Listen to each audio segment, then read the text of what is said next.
We left off in our last devotions where Jesus says that you don't need more faith. Faith of a mustard seed is good enough.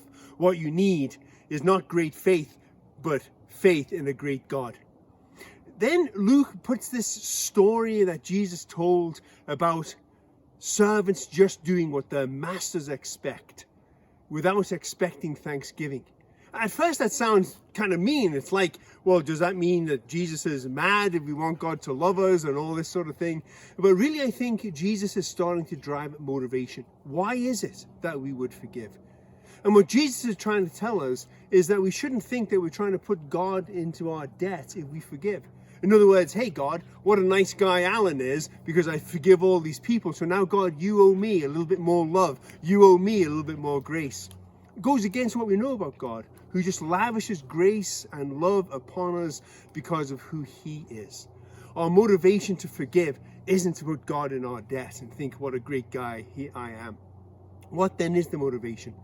That comes to the next event in Jesus' life. He heals 10 lepers and one out of loving thankfulness comes back to give thanks. And what Jesus is saying is that we forgive other people because God loves us and because God has forgiven us. So we love other people. So we forgive other people.